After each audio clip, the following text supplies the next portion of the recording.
ਹਰਪ੍ਰੀਤ ਸਿੰਘ ਦੀਆਂ ਕਹਾਣੀਆਂ ਦੀ ਪਹਿਲੀ ਕਹਾਣੀ ਹੈ। ਅੱਗੇ ਜਦੋਂ ਵੀ ਕੋਈ ਇਸ ਸਵਾਲ ਪੁੱਛਦਾ ਪਹਿਲੀ ਨੌਕਰੀ ਕਿਉਂ ਛੱਡੀ, ਤਾਂ ਜਵਾਬ ਤੋਂ ਪਹਿਲਾਂ ਹੀ ਮੇਰਾ ਰੋਣ ਨਿਕਲ ਜਾਇਆ ਕਰਦਾ। ਪਰ ਉਸ ਦਿਨ ਡਟੀ ਰਹੀ, ਫਿਰ ਸਾਰਾ ਕੁਝ ਹੂ ਬਹੂ ਬਿਆਨ ਕਰ ਦਿੱਤਾ। ਮੇਰੇ ਦਾਰਜੀ ਦੀ ਉਮਰ ਦਾ ਉਹਦਾ ਅਕਸਰ ਹੀ ਮੇਰੇ ਮੋਢੇ ਤੇ ਹੱਥ ਰੱਖ ਦੇਣਾ, ਮੈਨੂੰ ਕੱਲਿਆਂ ਬਾਹਰ ਜਾਣ ਦੀ ਪੇਸ਼ਕਸ਼, ਤੋਹਫੇ, ਬੇਲੋੜਾ ਓਵਰਟਾਈਮ, ਭੱਦੇ ਮਜ਼ਾਕ ਤੇ ਅਖੀਰ 'ਚ ਉਸ ਦਿਨ ਸਕੂਲ ਛੁੱਟੀ ਮਗਰੋਂ ਕੱਲੀ ਬੈਠੀ ਕੰਮ ਕਰਦੀ ਨਾਲ ਕੀਤੀ ਉਹ ਹਰਕਤ। ਫਿਰ ਸ਼ੇਰਨੀ ਬਣ ਕੇ ਐਸੀ ਨੌਂਦਰ ਮਾਰੀ ਕਿ ਵੱਡਾ ਖਰੀਂਡ ਸਾਰੀ ਉਮਰ ਯਾਦ ਰੱਖੂ। ਹਰੇਕ ਵਿਕਾਊ ਨਹੀਂ ਹੁੰਦਾ। ਅੱਜ ਇੰਟਰਵਿਊ ਪੈਨਲ ਦੇ ਹੈੱਡ ਚਿੱਟੀ ਦਾੜੀ ਵਾਲੇ ਮੈਨੂੰ ਇੰਝ ਜਾਪੇ ਜਿੱਦਾਂ ਦਾਰਜੀ ਖੁਦ ਆਪ ਬੈਠੇ ਹੋਣ। ਹੁਣ ਤੱਕ ਜਿੱਥੇ ਵੀ ਇੰਟਰਵਿਊ ਦੇਣ ਗਈ ਫੋਨ ਪਹਿਲੋਂ ਅੱਪੜ ਜਾਇਆ ਕਰਦਾ, ਨੌਕਰੀ ਤੇ ਨਾ ਰੱਖਿਓ, ਗੱਲ ਤੇ ਹਿੰਸਕ ਹੋ ਜਾਂਦੀ। ਹਰੇਕ ਨਾਲ, ਵਿਦਿਆਰਥੀਆਂ ਨਾਲ ਦੀਆਂ ਨਾਲ ਚਰਿੱਤਰ ਵੀ ਦਾਗੀ ਏ। ਫਿਰ ਅਗਲੇ ਪਹਿਲੋਂ ਹੀ ਆਖ ਦਿੰਦੇ, ਮੈਡਮ ਸੌਰੀ, ਕ੍ਰਾਸ ਰੈਫਰੈਂਸ ਠੀਕ ਨਹੀਂ ਹੈ। ਪਰ ਅੱਜ ਰਾਤੀ ਦਾਰਜੀ ਸੁਪਨੇ 'ਚ ਆਏ, ਅਖੇ ਧੀਏ ਘਬਰਾਈ ਨਾ, ਮੈਂ ਤੇਰੀ ਰਾਖੀ ਕਰੂੰ। ਫਿਰ ਰਾਖੀ ਕੀਤੀ ਵੀ, ਰੋਣ ਵੀ ਨਹੀਂ ਦਿੱਤਾ। ਗਈ ਸੀ ਰਿਸੈਪਸ਼ਨਿਸਟ ਦੀ ਪੋਸਟ ਵਾਸਤੇ, ਨਿਯੁਕਤੀ ਪੱਤਰ ਮਿਲਿਆ ਅਸਿਸਟੈਂਟ ਟੀਚਰ ਦਾ, ਤਨਖਾਹ ਵੀ ਅੱਗੇ ਨਾਲੋਂ 10,000 ਜ਼ਿਆਦਾ। ਉਹ ਸਿਰ ਤੇ ਹੱਥ ਫੇਰਦੇ ਆਖਣ ਲੱਗੇ, ਅੱਜ ਜਦੋਂ ਕਿਸੇ ਫੋਨ ਕਰਕੇ ਆਖਿਆ ਕਿ ਚਰਿੱਤਰ ਦੀ ਮਾੜੀ ਏ, ਉਸੇ ਵੇਲੇ ਫੈਸਲਾ ਲੈ ਲਿਆ ਸੀ। ਘਰੇ ਤੁਰੀ ਆਉਂਦੀ ਸੋਚੀ ਜਾ ਰਹੀ ਸਾਂ, ਕਿਧਰੇ ਇਹ ਵੀ ਕੋਈ ਧੋਖਾ ਹੀ ਨਾ ਹੋਵੇ। ਪਰ ਨਹੀਂ, ਇਨਸਾਨ ਦੀਆਂ ਅੱਖਾਂ ਦੱਸ ਦਿੰਦੀਆਂ, ਨਾਲੇ ਲੱਗਦੇ ਵੀ ਤੇ ਨਿਰੇ ਦਾਰਜੀ। ਜਿੱਥੇ ਦਾਰਜੀ ਆਪ ਹੋਣ ਉੱਥੇ ਧੋਖਾ ਹੋ ਹੀ ਨਹੀਂ ਸਕਦਾ। ਬਾਪ ਧੀ ਨਾਲ ਧੋਖਾ ਥੋੜ੍ਹੀ ਕਰਦਾ ਹੈ, ਬਾਪ ਤੇ ਰਾਖੀ ਕਰਦਾ ਹੈ। ਮੀਆਂ ਤੋਂ, ਝਖੜਾਂ ਤੋਂ ਤੇ ਮਾੜੀਆਂ ਨਜ਼ਰਾਂ ਤੋਂ ਧੀ ਵਾਸਤੇ ਬਾਪ ਕਦੇ ਨਹੀਂ ਮਰਦੇ, ਹਮੇਸ਼ਾ ਜਿਉਂਦੇ ਰਹਿੰਦੇ ਨੇ। ਅਗਲੀ ਕਹਾਣੀ। ਪਹਿਲਾਂ ਮਿੱਥੇ ਪਲਾਨ ਮੁਤਾਬਕ ਉਹ ਤਕਰੀਬਨ 11 ਵਜੇ ਬਾਹਰ ਅੱਪੜ ਗਿਆ। ਮੇਰੇ ਦਿਲ ਦੀ ਧੜਕਣ ਤੇਜ਼ ਹੋ ਗਈ।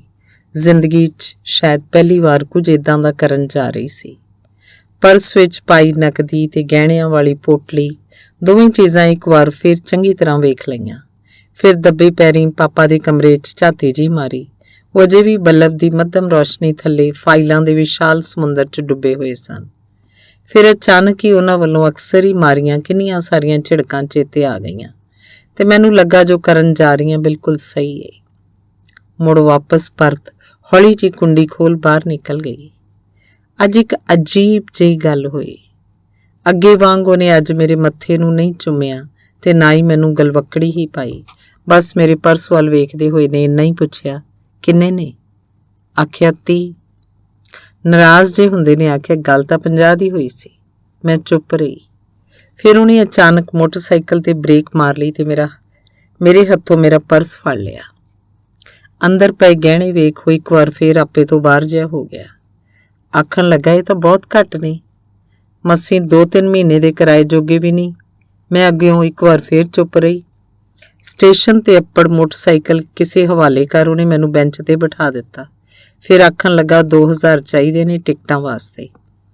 ਇਸ ਵਾਰ ਮੈਂ ਪਹਿਲੀ ਵਾਰ ਸ਼ਾਇਦ ਦਿਲ ਦੀ ਜਗ੍ਹਾ ਦਿਮਾਗ ਤੋਂ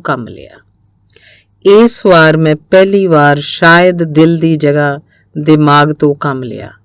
ਅੱਗੋਂ ਝਟਪਟ ਹੀ ਆਖ ਦਿੱਤਾ, ਤੇਰੇ ਕੋਲ ਵੀ ਤੇ 50,000 ਹੋਣੇ ਚਾਹੀਦੇ ਸਨ, ਉਹਨਾਂ ਵਿੱਚੋਂ ਵਰਤ ਲੈ, ਬਾਕੀ ਹਿਸਾਬ ਕਿਤਾਬ ਬੰਬੇ ਪੁੱਜ ਕੇ ਕਰ ਲਾਂਗੇ।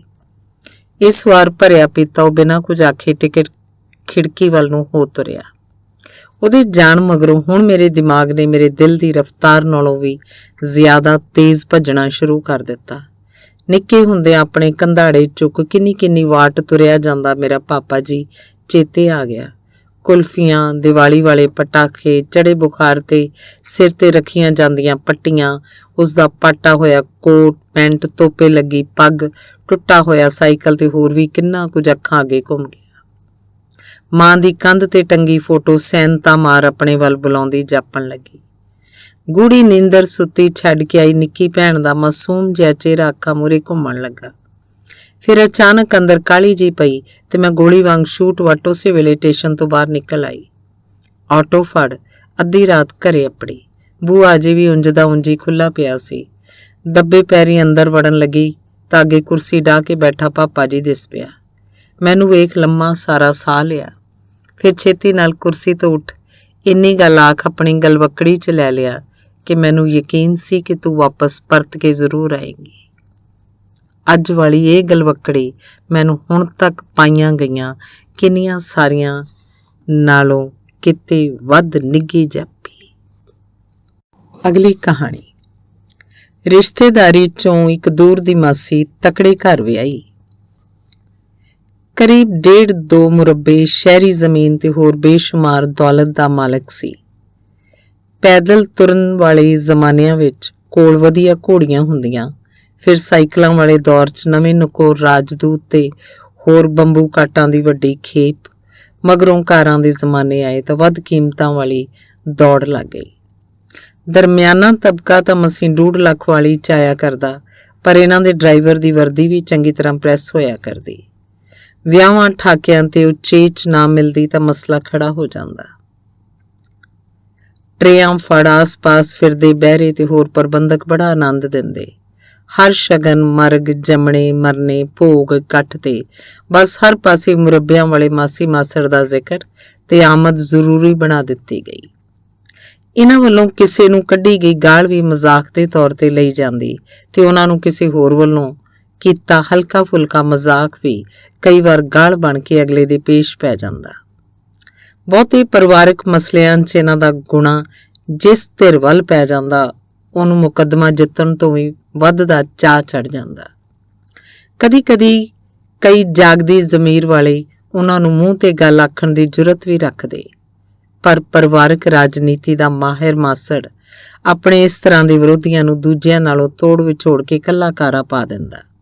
ਗੱਲ ਕੀ ਵੀ ਹਰ ਪਾਸੇ ਚੰਮਦੀਆਂ ਚੱਲਦੀਆਂ ਸਨ। ਫਿਰ ਸਮੇਂ ਦਾ ਚੱਕਰ ਚੱਲਿਆ, ਦੁਪਹਿਰਾਂ ਢਲਣ ਲੱਗੀਆਂ, ਪਰਛਾਵੇਂ ਕੱਦ ਨਾਲੋਂ ਲੰਮੇ ਹੋਣ ਲੱਗੇ ਤੇ ਮੁਰੱਬਿਆਂ ਵਾਲਾ ਮਾਸੜ ਉਦਾਸ ਰਹਿਣ ਲੱਗਾ। ਡਿਪਰੈਸ਼ਨ ਦੀ ਮਾਰ ਹੇਠ ਆਇਆ, ਘੜੀਆਂ ਕੱਢਣ ਤੇ ਆ ਗਿਆ। ਇੱਕ ਦਿਨ ਮਾਸੀ ਕੈਂਸਰ ਨਾਲ ਤੁਰ ਗਈ। ਨੂੰਹਾਂ ਨਾਲ ਘੱਟ ਹੀ ਬਣਿਆ ਕਰਦੀ, ਮੁੰਡਿਆਂ ਦਾ ਵੀ ਬੋਲ ਚਾਲ ਬੰਦ ਹੋ ਗਿਆ। ਬਾਹਰਲੇ ਮੁਲਕ ਰਹਿੰਦੇ ਅਕਸਰ ਆਖ ਦਿੰਦੇ ਕਿ ਜੇ ਸਾਡੇ ਕੋਲ ਬਾਹਰ ਆਉਣਾ ਹੈ ਤੇ ਮੁਰੱਬਿਆਂ ਦੀ ਵੰਡ ਵੰਡਾਈ ਪਹਿਲੋਂ ਹੋਣੀ ਚਾਹੀਦੀ ਹੈ। ਮਾਸੜ ਅੰਦਰੋਂ ਅੰਦਰ ਡਰਦਾ ਕਿ ਜੇ ਕਿਧਰੇ ਹਾਂ ਕੰਮ ਕਰਤਾ ਤਾਂ ਮਾੜੀ ਮੋਟੀ ਹੁੰਦੀ ਪੁੱਛ ਗਿੱਛ ਤੋਂ ਵੀ ਨਾ ਜਾਂਦਾ ਰਹਾ। ਹੁਣ ਕਦੀ ਕਦਾਈ ਡੰਗੋਰੀ ਫੜ ਕੱਲਾ-ਕਾਰਾ ਮੁਰੱਬਿਆਂ ਦਾ ਗੇੜਾ ਮਾਰ ਆਉਂਦਾ, ਪਰ ਮੁਰੱਬੇ ਵੀ ਇਹ ਕਹਿ ਕੇ ਪੱਲਾ ਝਾੜ ਦਿੰਦੇ ਕਿ ਭਾਈ ਜਿੱਦਾਂ ਜੂਆ ਕਿਸੀ ਕਾ ਨਾ ਹੁਆ ਉਦਾਂ ਹੀ ਮੁਰੱਬਾ ਵੀ ਕਿਸੀ ਕਾ ਨਾ ਹੁਆ। ਹੁਣ ਕਿਸੇ ਵੇਲੇ ਘਰੇ ਜੰਮੀਆਂ ਫੀਮ ਚਟਾ ਕੇ ਮੁਕਾ ਦਿੱਤੀਆਂ ਬੜੀਆਂ ਹੀ ਚੇਤੇ ਆਉਂਦੀਆਂ। ਸੋਚਦਾ ਜੇ ਇੱਕ ਅੱਧੀ ਬਚਾ ਲਈ ਹੁੰਦੀ ਤਾਂ ਉਹਦੇ ਨਾਲ ਹੀ ਦੁੱਖ ਸੁੱਖ ਫੋਲ ਲਿਆ ਕਰਦਾ। ਫਿਰ ਇੱਕ ਦਿਨ ਇੰਝ ਹੀ ਚਲਾ ਗਿਆ ਚੁੱਪ-ਚੁਪੀਤੇ। ਦੁਨੀਆ ਉਂਝ ਦੀ ਉਂਝ ਹੀ ਸੀ। ਕਿੰਨੇ ਸਾਰੇ ਹੋਰ ਜੰਮ ਪਏ ਮੁਰੱਬਿਆਂ ਵਾਲੇ। ਮਾਸੀ ਮਾਸੜਾਂ ਦਾ ਭਾਰ ਝੱਲਦੀ, ਸਦੀਆਂ ਤੋਂ ਚੱਲਦਾ ਉਹੀ ਵਰਤਾਰਾ। ਮੇਰੀ ਨਾਨੀ ਨਿੱਕੇ ਹੁੰਦੇ ਸਾਨੂੰ ਖੇਡਦਿਆਂ ਨੂੰ ਅਕਸਰ ਹੀ ਆਖਦੀ ਹੁੰਦੀ ਸੀ ਕਿ ਪੁੱਤ ਭੋਏ ਤੇ ਹੀ ਖੇਡਿਓ, ਚੁਬਾਰੇ ਤੇ ਨਾ ਜਾ ਚੜਿਓ, ਜੇ ਉੱਥੋਂ ਡਿੱਗੇ ਤਾਂ ਸੱਟ ਪੇਟ ਬੜੀ ਭੈੜੀ। ਹੁਣ ਸਮਝ ਆਈ ਕਿ ਬਿਲਕੁਲ ਸਹੀ ਆਖਿਆ ਕਰਦੀ ਸੀ। ਉਚਾਈ ਤੋਂ ਡਿੱਗਿਆਂ ਨੂੰ ਵਾਕਈ ਸੱਟ ਪੇਟ ਬੜੀ ਲੱਗਦੀ ਹੈ। ਅਫਰੀਕਾ ਦੇ ਜੰਗਲਾਂ 'ਚ ਖਿੱਚੀ ਪੋਸਟ ਵਿਚਲੀ ਇਹ ਫੋਟੋ ਉਸ ਸ਼ੇਰ ਦੀ ਹੈ ਜਿਹੜਾ ਫੋਟੋਗ੍ਰਾਫਰ ਦੇ ਫੋਟੋ ਖਿੱਚਣ ਤੋਂ ਕੁਝ ਘੜੀਆਂ ਬਾਅਦ ਉਹਦੇ ਸਾਹਮਣੇ ਹੀ ਮੁੱਕ ਗਿਆ, ਭੁੱਖਾ ਭਾਣਾ, ਲਾਚਾਰ, ਬੇਬਸ, ਤਰਸਯੋਗ ਹਾਲਤ ਵਿੱਚ। ਦੋਸਤੋ, ਇਨਸਾਨ ਦੀ ਕਹਾਣੀ ਵੀ ਨਿਰੀ ਪੂਰੀ ਏਦਾਂ ਦੀ ਹੈ। ਸਾਰੀ ਜ਼ਿੰਦਗੀ ਕੁੱਲ ਜਹਾਨ ਨੂੰ ਆਪਣੇ ਵੱਸ 'ਚ ਕਰਦਾ ਹੋਇਆ ਇੱਕ ਦਿਨ ਹਸਪਤਾਲ ਦੇ ਬੈੱਡ ਤੇ ਕੱਲਾ ਕਾਰਾ ਪਿਆ, ਬਸ ਇਹੋ ਗੌਣ ਚੇਤੇ ਕਰਦਾ ਅਗਲੇ ਸਫ਼ਰ ਤੇ ਜਾ ਪੈਂਦਾ ਹੈ, ਸਾਰੀ ਉਮਰ ਗਵਾ ਲਈ ਤੂੰ ਜਿੰਦੜੀਏ ਕੁਛ ਨਾ ਜਹਾਨ 'ਚੋਂ ਖੱਟਿਆ। ਜੋ ਇਸ ਜਹਾਨੋਂ ਵਾਕਈ ਕੁਝ ਸਦੀ ਵੀ ਖੱਟ ਕੇ ਜਾਂਦੇ ਨੇ, ਉਹਨਾਂ ਸਾਰੀ ਉਮਰ ਦੌਲਤਾਂ ਮੁਰੱਬੇ ਨਹੀਂ ਸਗੋਂ ਸ਼ਹਾਦਤਾਂ ਕੁਰਬਾਨੀਆਂ ਦੀ ਦਾਤ ਮੁੱਲ ਲਈ ਹੁੰਦੀ ਏ। ਉਹੀ ਸ਼ਹਾਦਤਾਂ ਜਿਨ੍ਹਾਂ ਦੀ ਗੱਲ ਆਉਣ ਵਾਲੇ ਕੁਝ ਦਿਨਾਂ 'ਚ ਘਰ ਘਰ ਤੇ ਪਿੰਡ ਪਿੰਡ 'ਚ ਅਕਸਰ ਹੀ ਹੋ ਰਹੀ ਹੋਏਗੀ। ਔਰਤਾਂ ਤੋਂ ਸ਼ੁਰੂ ਹੋਇਆ ਕਲਾ ਕਲੇਸ਼ ਦਾ ਸਿਲਸਿਲਾ ਉਹਨਾਂ ਦੇ ਘਰ ਵਾਲਿਆਂ ਤੱਕ ਜਾ ਪੜਿਆ। ਅਗਲੇ ਦਿਨ ਰਿਸ਼ਤੇਦਾਰ ਸਾਕ ਬਰਾਦਰੀ ਇਕੱਠੀ ਹੋ ਗਈ ਤੇ ਸਾਂਝਾ ਘਰ ਪੱਕੇ ਪੈਰੀਂ ਵੰਡਿਆ ਗਿਆ। ਉੱਪਰਲਾ ਹਿੱਸਾ ਨਿੱਕੇ ਕੋਲ ਤੇ ਥੱਲੇ ਵਾਲਾ ਵੱਡੇ ਕੋਲ ਰਹਿ ਗਿਆ, ਪਰ ਅੰਦਰੋਂ ਬਾਹਰ ਜਾਣ ਲਈ ਰਸਤਾ ਸਾਂਝਾ ਸੀ। ਜੇ ਕਦੀ ਕਦਾਈ ਉੱਪਰ ਵਾਲਾ ਦੂਜੇ ਨੂੰ ਥੱਲੇ ਖਲੋਤਾ ਦੇਖ ਲੈਂਦਾ ਤਾਂ ਕੁਝ ਘੜੀਆਂ ਉੱਪਰ ਹੀ ਰੁਕ ਜਾਂਦਾ ਕਿ ਕੀ ਮੱਥੇ ਲੱਗਣਾ। ਸਵੇਰੇ ਤੇ ਜੇ ਕਦੀ ਸਾਂਝੀ ਪਸਾਰ ਵਿੱਚ ਇੱਕ ਦੂਜੇ ਨਾਲ ਟਾਕਰੇ ਹੋ ਵੀ ਜਾਂਦੇ ਤਾਂ ਦੋਨਾਂ ਦੀਆਂ ਨਜ਼ਰਾਂ ਉਸੇ ਵੇਲੇ ਥੱਲੇ ਝੁਕ ਜਾਂਦੀਆਂ ਤੇ ਦੋਵੇਂ ਆਪਣਾ ਸੈੱਲ ਫੋਨ ਕੱਢ ਕਿਸੇ ਜ਼ਰੂਰੀ ਗੱਲ ਕਰਨ ਦੀ ਐਕਟਿੰਗ ਕਰਦੇ ਹੋਏ ਇੱਕ ਦੂਜੇ ਨੂੰ ਬਿਨਾਂ ਬੁਲਾਏ ਕੋਲੋਂ ਦੇ ਨਿਕਲ ਜਾਂਦੇ। ਅੱਜ ਨਿੱਕਾ ਭਰਾ ਸਾਰੀ ਰਾਤ ਸੌਂ ਨਾ ਸਕਿਆ। ਦਿਲ ਨੂੰ ਕਾਹਲੀ ਜੀ ਪੈਂਦੀ ਰਹੀ। ਸਵੇਰੇ ਉੱਠਿਆ ਤਾਂ ਉੱਡਦੀ ਕੰਨੀ ਪੈ ਗਈ ਕਿ ਵੱਡਾ ਵੀਰ ਰਾਤ ਦਾ ਹਸਪਤਾਲ ਦਾਖਲ ਏ। ਇਸੇ ਸ਼ਸ਼ੋ ਪੰਜ ਵਿੱਚ ਕਿ ਹੁਣ ਮਿਲਿਆ ਕਿੱਦਾਂ ਜਾਏ, ਟਹਿਲਦਾ ਹੋਇਆ ਕੰਧ ਤੇ ਟੰਗੀ ਮਾਂ ਦੀ ਤਸਵੀਰ ਕੋਲ ਆ ਖਲੋਤਾ। ਨਿੱਕੇ ਹੁੰਦਿਆਂ ਦੀ ਗੱਲ ਚੇਤੇ ਆ ਗਈ। ਇੱਕ ਕਮਰੇ ਦਾ ਨਿੱਕਾ ਜਿਹਾ ਘਰ ਹੁੰਦਾ ਸੀ। ਕਮਰਾ ਵੀ ਇੰਨਾ ਛੋਟਾ ਕਿ ਲੰਘਦੇ ਆਉਂਦੇ ਅਕਸਰ ਇੱਕ ਦੂਜੇ 'ਚ ਵੱਜ ਜਾਇਆ ਕਰਦੇ ਤੇ ਜੇ ਕਿਧਰੇ ਕਦੀ ਕਦਾਈ ਆਪਸ ਵਿੱਚ ਲੜਾਈ ਹੋ ਵੀ ਜਾਂਦੀ ਤਾਂ ਕੋਲ ਹੀ ਰੋਟੀ ਵੇਲਦੀ ਮਾਂ ਸਮਝਾਉਂਦੀ ਕਿ ਪੁੱਤ ਜਦੋਂ ਕੋਈ ਗੁੱਸਾ ਕਰ ਨਾ ਬੁਲਾਏ ਤਾਂ ਜਾਣਬੁੱਝ ਕੇ ਵਿੱਚ ਵੱਜ ਜਾਇਆ ਕਰੋ, ਘੁੱਟ ਕੇ ਜੱਫੀ ਪਾ ਕੇ ਅਗਲੇ ਨੂੰ ਬਦੋ-ਬਦੀ ਗੱਲ ਨਾਲ ਲਾ ਲਿਆ ਕਰੋ, ਦੇਖਿਓ ਗੁੱਸਾ ਕਿੱਡੀ ਛੇਤੀ ਫੁਰ ਹੁੰਦਾ ਹੈ। ਤੇ ਵਾਕਈ ਮਾਂ ਦੀ ਗੱਲ ਹਮੇਸ਼ਾ ਸੱਚ ਸਾਬਤ ਹੁੰਦੀ। ਚਿਰਾਂ ਦੀ ਨਾਰਾਜ਼ਗੀ ਝੱਟ ਹੀ ਪਿਆਰ 'ਚ ਬਦਲ ਜਾਂਦੀ। ਬਿਨਾਂ ਵਜ੍ਹਾ ਮਨ ਵਿੱਚ ਪਾਲੇ ਬੇਫਜ਼ੂਲ ਗੁੱਸੇ ਗਿਲੇ ਖੰਭ ਲਾ ਕਿਧਰੇ ਦੂਰ ਉੱਡ ਜਾਂਦੇ। ਕੁਝ ਚਿਰ ਮਗਰੋਂ ਹੀ ਉਹ ਹਸਪਤਾਲ ਦੇ ਬਰਾਮਦੇ 'ਚ ਟਹਿਲਦਾ ਹੋਇਆ ਮਨ ਵਿੱਚ ਮਾਂ ਵਾਲੀ ਜੱਫੀ ਵਾਲਾ ਫਾਰਮੂਲਾ ਲਈ ਵੱਡੇ ਭਰਾ ਦੇ ਬਾਹਰ ਆਉਣ ਦੀ ਉਡੀਕ ਕਰ ਰਿਹਾ ਸੀ। ਦੋਸਤੋ ਆਓ ਖਾਂ ਭਲਾ ਇਹ ਫਾਰਮੂਲਾ ਅਸੀਂ ਵੀ ਇੱਕ ਵਾਰ ਅਪਣਾ ਕੇ ਦੇਖ ਲਈਏ। ਹੋ ਸਕਦਾ ਹੈ ਕਿ ਕਿਸੇ ਬਿਨਾਂ ਵਜ੍ਹਾ ਰੁੱਸੇ ਹੋਏ ਸਾਡੇ ਆਪਣੇ ਨੂੰ ਵੀ ਸਾਡੀ ਜੱਫੀ ਦਾ ਇੰਤਜ਼ਾਰ ਹੋਵੇ। ਅਗਲੀ ਕਹਾਣੀ। ਮਿਲਟਰੀ ਅਫਸਰ ਤੇ ਬੈਂਕ ਅਫਸਰ ਨੇ ਰਿਟਾਇਰਮੈਂਟ ਮਗਰੋਂ ਨਾਲ ਘਰ ਬਣਾ ਲਏ। ਫੁੱਲ ਬੂਟੇ ਲਾਉਣ ਦਾ ਦੋਹਾਂ ਨੂੰ ਹੀ ਬਹੁਤ ਸ਼ੌਕ ਸੀ, ਪਰ ਰੱਖ ਰਖਾਓ ਦੀਆਂ ਵਿਧੀਆਂ ਦੋਹਾਂ ਦੀਆਂ ਵੱਖੋ ਵੱਖ।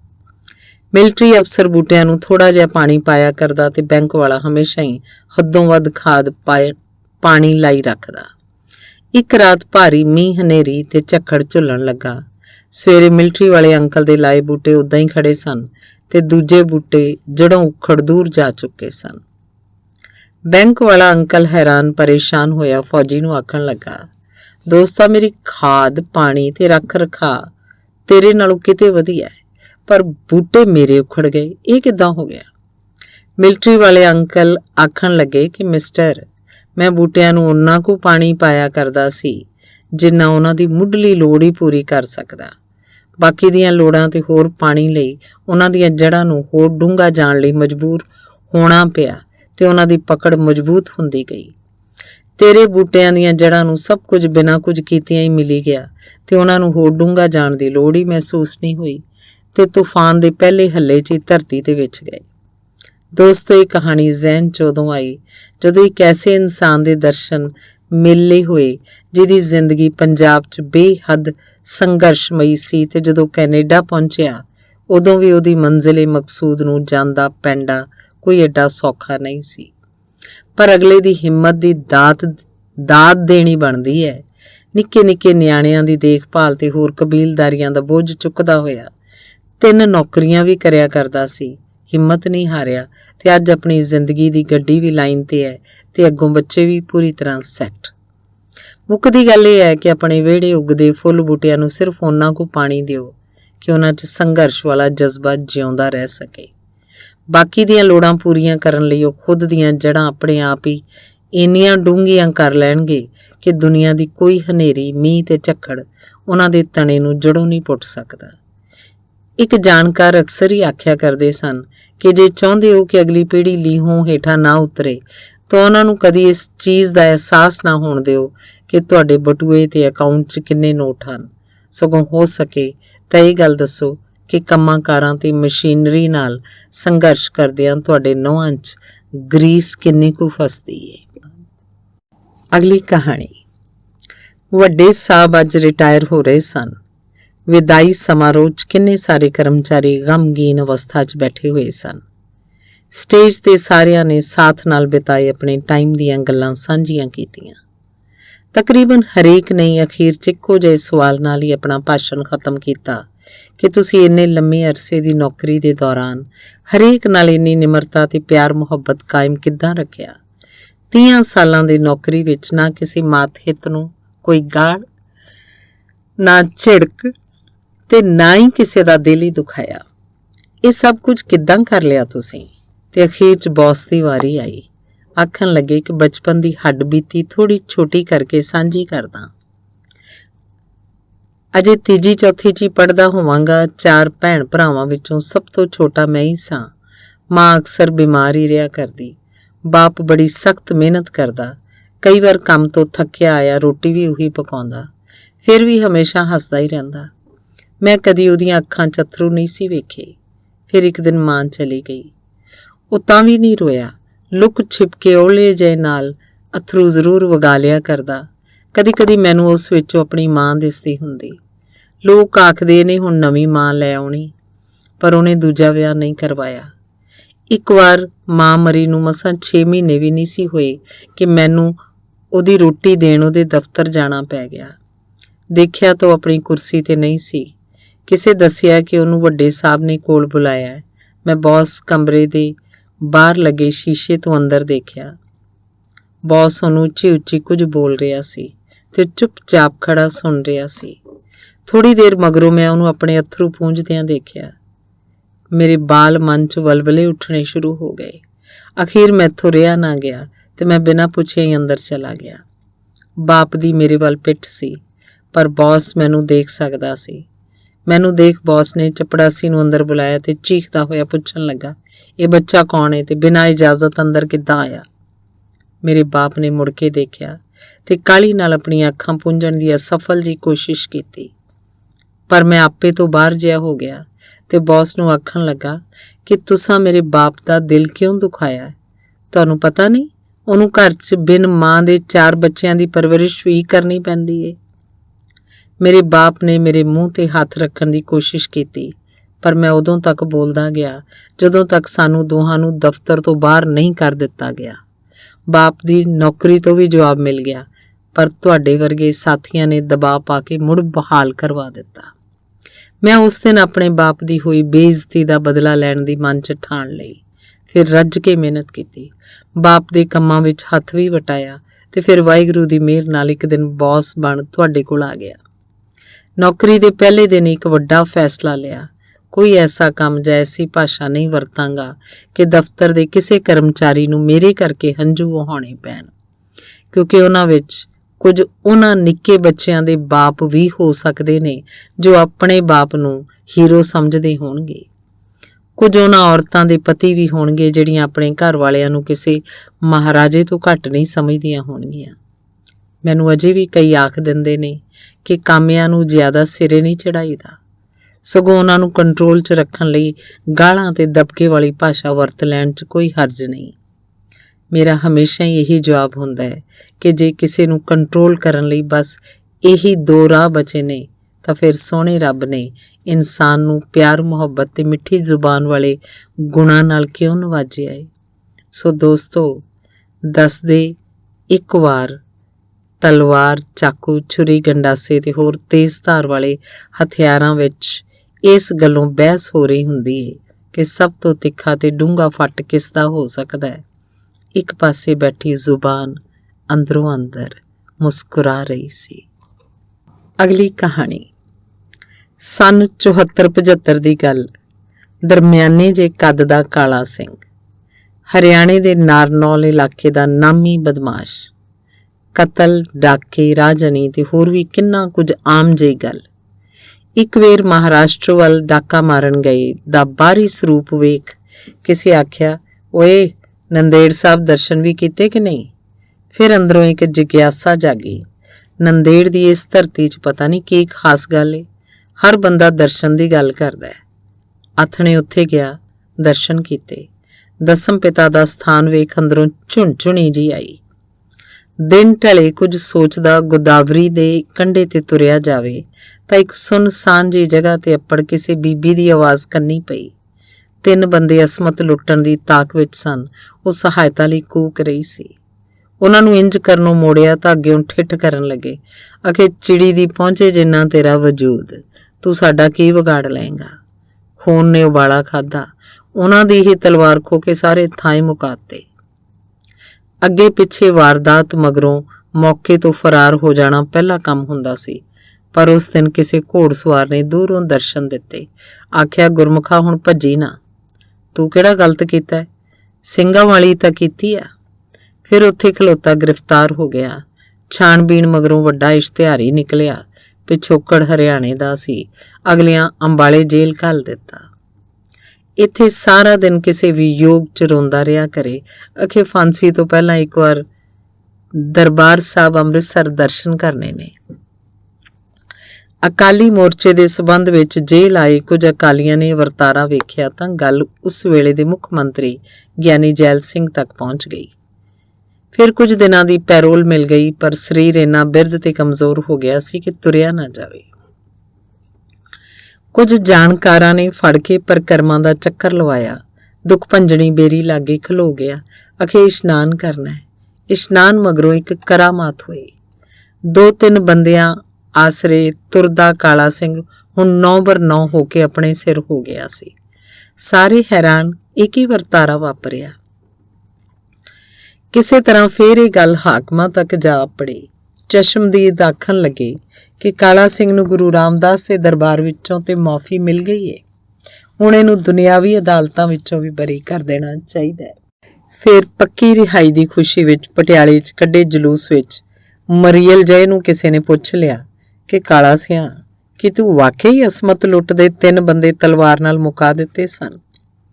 ਰੋਚ ਆ ਗਿਆ ਕਿ ਨੰਦੇੜ ਸਾਹਿਬ ਦਾ ਅਸਥਾਨ ਹੋਵੇ, ਉੱਤੋਂ ਥੋੜੀ ਬਹੁਤ ਸ਼ਸਤਰਬਾਜੀ ਵੀ ਆਉਂਦੀ ਹੋਵੇ ਤਾਂ ਦਸਮ ਪਿਤਾ ਦੀ ਮਿਹਰ ਆਪੇ ਹੀ ਹੋ ਜਾਂਦੀ ਹੈ। ਜੇ ਉਸ ਦਿਨ ਉਹ 10-12 ਵੀ ਹੁੰਦੇ ਤਾਂ ਵੀ ਮੈਂ ਸਾਰੇ ਪੱਕਾ ਮੁਕਾ ਦੇਣੇ ਸੀ। ਦੁੱਖ ਨਿਵਾਰਨ ਸਾਹਿਬ ਪਟਿਆਲੇ ਕਾਲਾ ਸਿੰਘ ਨੂੰ ਇਹ ਸਵਾਲ ਪੁੱਛਣ ਵਾਲੇ ਦਾਨਿਸ਼ਵਰ ਆਖਦੇ ਕਿ ਉਸ ਦਿਨ ਪੱਕਾ ਯਕੀਨ ਹੋ ਗਿਆ ਕਿ ਚਮਕੌਰ ਦੀ ਕੱਚੀ ਗੜੀ, ਗੁਰਦਾਸ ਨੰਗਲ ਦੇ ਥੇ, ਬੋਤਾ ਸਿੰਘ, ਗਰਜਾ ਸਿੰਘ ਤੇ ਬਾਬਾ ਦੀਪ ਸਿੰਘ ਦੀ ਸ਼ਹਾਦਤ, ਭਾਵੇਂ ਕੋਈ ਲੱਖ ਵਾਰੀ ਕਿੰਤੂ ਪ੍ਰੰਤੂ ਕਰੇ, ਸਭ ਕੁਝ ਅਸਲ ਵਾਪਰਿਆ ਏ। ਇਨ ਬਿਨ ਹੂ ਬਹੂ ਸਿੰਘ ਅਸਾਵੀਆਂ ਲੜਦੇ ਹੀ ਆਏ ਨੇ ਤੇ ਅੱਗੋਂ ਵੀ ਲੜਦੇ ਹੀ ਰਹਿਣਗੇ। ਪਰ ਕੌਮੀ ਫਲਸਫੇ ਵਿੱਚ ਅੱਜ ਕਿੰਤੂ ਪ੍ਰੰਤੂ ਭਾਰੀ ਕਰ ਦਿੱਤਾ ਗਿਆ। ਅੱਜ ਵੀ ਯਾਦ ਏ, ਬਾਪੂ ਜੀ ਨੂੰ ਇੱਕ ਵਾਰ ਪੁੱਛ ਲਿਆ ਕਿ ਦਸਮ ਪਿਤਾ ਨੇ ਤੰਬੂ ਅੰਦਰ ਬੱਕਰੇ ਝਟਕਾਏ ਸਨ ਕਿ ਸਿੱਖ? ਅੱਗਿਓਂ ਕੱਸ ਕੇ ਚਪੇੜ ਮਾਰੀ। ਆਖਣ ਲੱਗੇ, ਜਿਹੜੀ ਗੱਲ ਦਸਮ ਪਿਤਾ ਨੇ ਦੱਸਣੀ ਜਾਇਜ਼ ਨਹੀਂ ਸੀ ਸਮਝੀ, ਉਸ ਗੱਲ ਬਾਰੇ ਪੁੱਛ ਪੜਤਾਲ ਕਰਨ ਵਾਲੇ ਤੁੱਛ ਜਿਹੇ ਅਸੀਂ ਕੌਣ ਹੁੰਦੇ ਹਾਂ? ਅੱਜ ਦੇ ਸੰਦਰਭ ਵਿੱਚ ਕਿਸੇ ਨੇ ਵਾਕਿਆ ਹੀ ਸਹੀ ਆਖਿਆ ਹੈ ਕਿ ਆਪਣੇ ਘਰਾਂ 'ਚ ਸੇਫ ਹਾਂ ਅਸੀਂ, ਵੱਡੇ ਦੁਨੀਆਦਾਰ ਪਰ ਬਹੁਤ ਬਰੀਕ ਏ ਸਮਝਣੀ ਇਹ ਧਰਮ ਯੁੱਧਾਂ ਦੀ ਕਾਰ। ਅਗਲੀ ਕਹਾਣੀ 80ਵੇਂ ਵੇਲੇ ਦੀ ਪੁਰਾਣੀ ਗੱਲ ਏ। ਬਰਾਤ ਸ੍ਰੀ ਹਰਗੋਬਿੰਦਪੁਰ ਲਾਗੋਂ ਮੇਰੇ ਨਾਨਕੇ ਪਿੰਡੋਂ ਬਟਾਲੇ ਲਾਗੇ ਛੀਨਾ ਰੇਲ ਵਾਲਾ ਆਉਣੀ ਸੀ। ਪਿਤਾ ਜੀ ਵਿਚੋਲੇ ਸਨ। ਸੱਦਾ ਦੋਵੇਂ ਪਾਸਿਓਂ ਇੱਕੋ ਜਿੰਨਾ ਹੀ ਸੀ। ਅੱਧਾ ਪਰਿਵਾਰ ਮੁੰਡੇ ਵਾਲੇ ਪਾਸਿਓਂ ਤੇ ਅੱਧਾ ਕੁੜੀ ਵਾਲੇ ਪਾਸਿਓਂ ਟੁਕਿਆ। ਹਰੇ ਰੰਗ ਦੀ ਅੰਬੈਸਡਰ ਕਾਰ 'ਚ ਮੈਂ ਵਿਆਹ ਵਾਲੇ ਮੁੰਡੇ ਦੇ ਬਿਲਕੁਲ ਨਾਲ ਬੈਠਾ ਸੀ। ਦੂਜੇ ਬਰਾਤੀ ਪੰਜਾਬ ਰੋਡਵੇਜ਼ ਦੀ ਬੱਸ ਅੰਦਰ ਬੈਂਡ ਵਾਜੇ ਵਾਲੇ ਬੱਸ ਦੀ ਛੱਤ ਤੇ ਬਿਠਾਏ। ਕਾਰ 'ਚ ਬਹਿਣ ਤੋਂ ਕਾਫੀ ਲੜਾਈਆਂ ਵੀ ਹੋਈਆਂ। ਅਜੇ ਵੀ ਯਾਦ ਹੈ, ਵਡਾਲਾ ਗ੍ਰੰਥੀਆਂ ਤੋਂ ਅੱਗੇ ਸੇਖਵਾਂ ਤੋਂ ਥੋੜਾ ਉਰੇ ਆ ਕੇ ਕਾਰ ਪੈਂਚਰ ਹੋ ਗਈ। ਡਰਾਈਵਰ ਨੇ ਅੱਧਾ ਘੰਟਾ ਲਾ ਕੇ ਟਾਇਰ ਬਦਲਿਆ। ਉਹ ਔਖਾ ਭਾਰਾ ਹੁੰਦਾ ਆਖੀ ਜਾਵੇ, 8-9 ਸਵਾਰੀਆਂ ਬੈਠੀਆਂ, ਪੈਂਚਰ ਤੇ ਆਪੇ ਹੋਣਾ ਸੀ। ਬਰਾਤ 9 ਵਜੇ ਦੀ ਜਗ੍ਹਾ ਪੂਰੇ 11:30 ਵਜੇ ਟੁਕੀ। ਮੁੰਡੇ ਦੇ ਪਿਓ ਨੇ ਚਵਾਨੀਆਂ ਦਸੀਆਂ ਪੰਜੀਆਂ ਦਸੀਆਂ ਦੀ ਖੁੱਲੀ ਛੋਟ ਕੀਤੀ। ਮੇਰੇ ਸਾਹਮਣੇ ਪੈਸਿਆਂ ਦਾ ਮੀਂਹ ਵਰ ਰਿਹਾ ਸੀ, ਪਰ ਮੈਂ ਮਜਬੂਰ ਸੀ। ਸਖਤ ਹਦਾਇਤ ਸੀ ਕਿ ਕੋਈ ਪੈਸਾ ਨਹੀਂ ਚੁੱਕਣਾ। ਫਿਰ ਵੀ ਸਾਹਮਣੇ ਡਿੱਗੀ ਧੇਲੀ ਪੈਰ ਹੇਠ ਦੱਬ ਲਈ। ਚੁੱਕਦੇ ਹੋਏ ਤੇ ਪਿਤਾ ਦੀ ਨਜ਼ਰ ਪੈ ਗਈ। ਕੁੱਟ ਪਈ ਤੇ ਨਾਲੇ ਸਜ਼ਾ ਵੀ ਮਿਲੀ। ਬਰਾਤੀਆਂ ਦੇ ਹੱਥ ਧੋਣ ਵਾਲੇ ਦੇਸੀ ਟੱਬ ਮਗਰ ਬਣੇ ਪਾਣੀ ਦੇ ਟੈਂਕ ਦਾ ਖਿਆਲ ਰੱਖਣਾ ਮੇਰੀ ਜ਼ਿੰਮੇਵਾਰੀ ਲਾ ਦਿੱਤੀ ਗਈ। ਦੂਜਾ ਕੰਮ ਸੀ ਗਿੱਲਾ ਤੌਲੀਆ ਬਦਲਣਾ। ਲੋਕੀ ਹੱਥ ਧੋਈ ਜਾਣ ਤੇ ਨਾਲੇ ਮਖੌਲ ਕਰੀ ਜਾਣ, ਅਖੇ ਵਿਚੋਲੇ ਦਾ ਮੁੰਡਾ ਬਹਿਰਿਆਂ 'ਚ ਭਰਤੀ ਹੋ ਗਿਆ। ਅਖੀਰ ਮੇਰੇ ਮਾਸੜ ਨੂੰ ਮੇਰੇ ਤੇ ਤਰਸ ਆਇਆ। ਉਹਨੇ ਮੇਰੀ ਜਗ੍ਹਾ ਇੱਕ ਹੋਰ ਮੁੰਡਾ ਖਲਿਆਰ ਦਿੱਤਾ ਤੇ ਨਾਲ ਇੱਕ ਮਿਹਰਬਾਨੀ ਹੋਰ ਕਰ ਦਿੱਤੀ। ਆਨੰਦ ਕਾਰਜ ਮਗਰੋਂ ਪੜ੍ਹੀ ਜਾਂਦੀ ਸਿੱਖਿਆ ਤੇ ਸਿਹਰੇ ਵਾਲੇ ਵੇਲੇ ਮਾਈਕ ਫੜਨ ਦੀ ਜ਼ਿੰਮੇਵਾਰੀ ਮੇਰੀ ਲਾ ਦਿੱਤੀ। ਲੋਕ ਵੇਲਾਂ ਤੇ ਸ਼ਗਨ ਫੜਾਈ ਜਾਣ ਤੇ ਨਾਲ ਇੱਕ 2-2 ਰੁਪਈਏ ਮੇਰੀ ਝੋਲੀ ਵੀ ਪਾਈ ਜਾਣ। ਕੰਮ ਮੁੱਕਣ ਮਗਰੋਂ ਪੂਰੇ 24 ਰੁਪਈਏ ਬਣੇ। ਮੇਰੇ ਪੈਰ ਧਰਤ ਤੇ ਨਾ ਲੱਗਣ। ਪੂਰੇ 2-3 ਦਿਨ ਹੱਟੀਆਂ, ਕੁਲਫੀਆਂ, ਟੌਫੀਆਂ, ਕਰੀਮ ਵਾਲੇ ਬਿਸਕਟਾਂ ਵਾਲੀ ਹਨੇਰੀ ਆਈ ਰਹੀ। ਆਪ ਵੀ ਰੱਜ ਖਾਧੇ ਤੇ ਨਾਲਦਿਆਂ ਨੂੰ ਵੀ ਖੁੱਲੇ ਗੱਫੇ ਲਵਾਏ। ਵੱਡੀ ਮੁਸ਼ਕਿਲ ਉਦੋਂ ਆ ਪਈ ਜਦੋਂ ਕੁਝ ਦਿਨ ਮਗਰੋਂ ਪਿਤਾ ਜੀ ਹੋਰਾਂ ਉਹਨਾਂ 24 ਦਾ ਹਿਸਾਬ ਵੀ ਮੰਗ ਲਿਆ। ਸੋ ਦੋਸਤੋ, ਉਹਨਾਂ ਸਰਲ ਸਪਸ਼ਟ ਜ਼ਮਾਨਿਆਂ ਵਿੱਚ ਵਿਆਹ ਨਹੀਂ ਸਗੋਂ ਤਿਉਹਾਰਾਂ ਵਾਂਗ ਮਨਾਏ ਜਾਇਆ ਕਰਦੇ ਸਨ। ਪਲੇਠੀ ਦਾ ਪ੍ਰਾਹੁਣਾ ਤੇਲ ਚੋ ਕੇ ਅੰਦਰ ਲੰਘਾਇਆ ਜਾਂਦਾ ਸੀ। ਮੇਲ ਦਾ ਵਿਆਹ ਵਾਲੇ ਘਰ ਮਹੀਨਾ ਰਹਿਣਾ ਆਮ ਜੀ ਗੱਲ ਹੋਇਆ ਕਰਦੀ ਸੀ। ਅੱਜ ਵਾਂਗ ਕਾਹਲੀਆਂ ਬਿਲਕੁਲ ਵੀ ਨਹੀਂ ਸੀ ਪਿਆ ਕਰਦੀਆਂ। ਇੱਕ ਰਿਸ਼ਤੇ 'ਚ ਕਿੰਨੀ ਸਾਰੀ ਰਿਸ਼ਤੇਦਾਰੀ ਤੇ ਵਿਚੋਲਿਆਂ ਦੀ ਪੂਰੀ ਟੀਮ ਸ਼ਾਮਲ ਹੋਇਆ ਕਰਦੀ ਸੀ। ਤਲਾਕ ਕਿਸ ਸ਼ੈ ਦਾ ਨਾਮ ਹੈ ਕੋਈ ਵੀ ਨਹੀਂ ਸੀ ਜਾਣਦਾ। ਨਿੱਕੇ ਮੋਟੇ ਗਿਲੇ ਸ਼ਿਕਵੇ ਤੇ ਗੁੱਸੇ ਨਾਰਾਜ਼ਗੀਆਂ ਝਟਪਟ ਦੂਰ ਕਰ ਲਈਆਂ ਜਾਂਦੀਆਂ ਸੀ।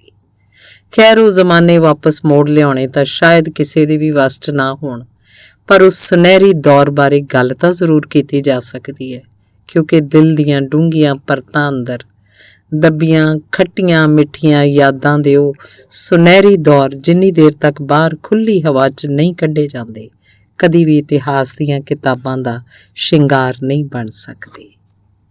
ਅਗਲੀ ਕਹਾਣੀ। ਮੈਂ ਉਦੋਂ ਮਸੀਂ 6 ਸਾਲ ਦਾ ਹੋਵਾਂਗਾ।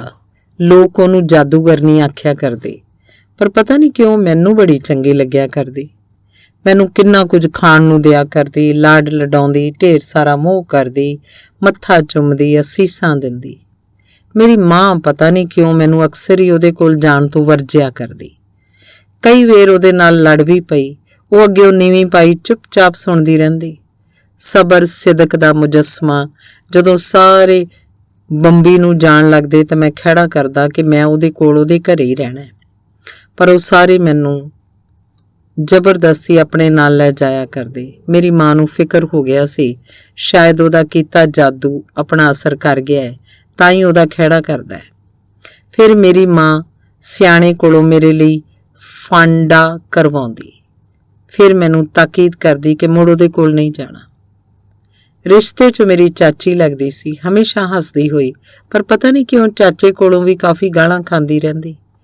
ਕਈ ਵਾਰ ਜਦੋਂ ਚਾਚੇ ਨੂੰ ਸ਼ਰਾਬ ਪੀਣੋਂ ਮੋੜਦੀ ਤਾਂ ਉਹਨੂੰ ਕੁੱਟ ਵੀ ਲਿਆ ਕਰਦਾ, ਨਾਲੇ ਉੱਚੀ ਸਾਰੀ ਆਖਦਾ, ਨਿਕਲ ਜਾ ਮੇਰੇ ਘਰੋਂ, ਇੰਨੇ ਸਾਲ ਹੋ ਗਏ ਇੱਕ ਜਵਾਕ ਤੱਕ ਨਹੀਂ ਜੰਮ ਸਕੀ।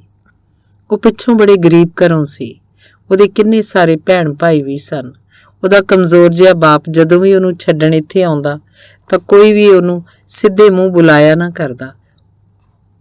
ਉਹ ਬਸ ਸਾਰਿਆਂ ਅੱਗੇ ਹੱਥ ਹੀ ਜੋੜਦਾ ਰਹਿੰਦਾ।